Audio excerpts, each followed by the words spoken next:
Good morning friends. તો આજનો આપણો જે ટૉપિક છે એ છે ષડવિધ ઉપક્રમ, એટલે કે જે 6 પ્રકારના ઉપક્રમનું વર્ણન જે છે આયુર્વેદની અંદર કરવામાં આવ્યું છે એના વિશે આપણે આજે માહિતી મેળવી છે. તો ષડવિધ ઉપક્રમ એટલે શું છે?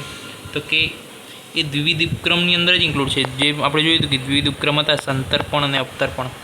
તો સંતર્પણ અને અવતર્પણ, સંતર્પણની અંદર આવતું ભ્રૂહણ, સ્તંભન અને એક હજુ હતું, કયું હતું? ભ્રૂહણ, સ્તંભન અને સ્નેહન. હા. અને જ્યારે અવતર્પણની અંદર આવતું લંઘન, પછી ભ્રૂહણના વિરુદ્ધમાં આવશે લંઘન, સ્નેહનના વિરુદ્ધમાં આવશે રૂક્ષણ અને સ્તંભનના વિરુદ્ધમાં આવશે સ્વેદન. તો એ જે છે આ 6 વસ્તુ થઈ, 3 ને 3 6. તો એ શું છે? ષડવિધ ઉપક્રમ છે. તો દ્વિવિધ ઉપક્રમની અંદર શું છે? ષડવિધ ઉપક્રમ ઇન્ક્લુડ છે. એ વસ્તુ સમજ્યા તમે? બીજી વસ્તુ કે શું કયા છે? તો કે લંઘનમ, ભ્રૂહણમ, કાલે, રક્ષણમ, સ્નેહનમ તથા સ્વેદનમ, સ્તંભનમ જાનીયતે સવે ભીષક. આ ભીષક જે છે જાણતો હોવો જોઈએ. 6 પ્રકારના ઉપક્રમ છે. ઓકે, ષડવિધ ઉપક્રમને નામ આપી દીધા. ત્યારબાદ હવે લંઘન વિશે આપણે ફર્સ્ટ માહિતી મેળવીએ. લંઘન શું છે? યત કિંચિત લાઘવ કર દેહ તત લંઘનમ સ્મૃતમ, કે જે બોડીની અંદર લાઇટનેસ લાવે છે, બ્રિંગ લાઇટનેસ, એને લંઘન કહેવામાં આવે છે. લંઘન દ્રવ્ય કોણ છે? તો લઘુ, ઉષ્ણ, તીક્ષ્ણ, વિશદ, વૃક્ષ, સૂક્ષ્મ, ખરસરમ, કઠિન ચેવ યદ દ્રવ્યમ પ્રાય તંત્ર લંઘનમ સ્મૃતમ. એટલે કે લઘુ છે, ઉષ્ણ છે, તીક્ષ્ણ છે, વિશદ. વિશદ એટલે શું થાય?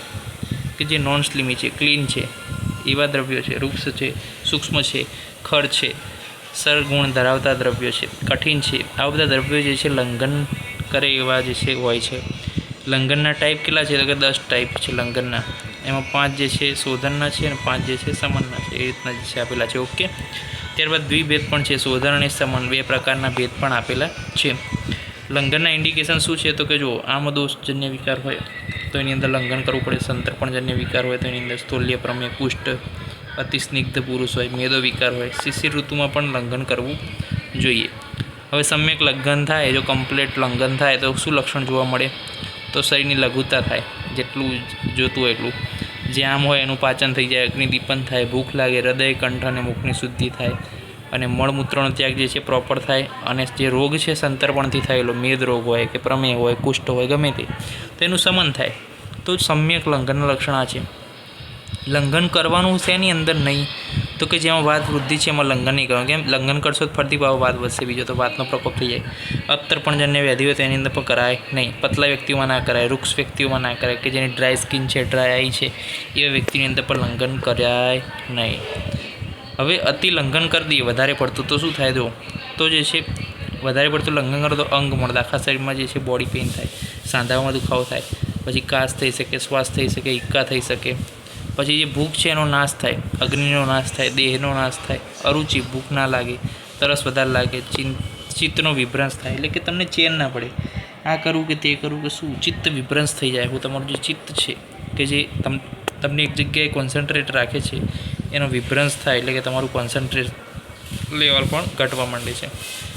હવે અતિ લંઘન થઈ જાય તો કરવું શું ચિકિત્સામાં? તો સાકર છે, માંસરસ છે, ક્ષીર છે, ઘી છે, આવા બધા ભ્રૂહણીય દ્રવ્યના પ્રયોગ કરવાના હોય છે. ઓકે, તો અહીંયા લંઘન જે છે પૂર્ણ થાય છે. નેક્સ્ટ લેક્ચરમાં આપણે માહિતી કરીશું, ભ્રૂહણ વિશેની માહિતી મેળવીશું. ત્યાં સુધી રજા આપશો. જય હિન્દ, જય ભારત, જય આયુર્વેદ, જય ધન્વંતરી. નમસ્કાર.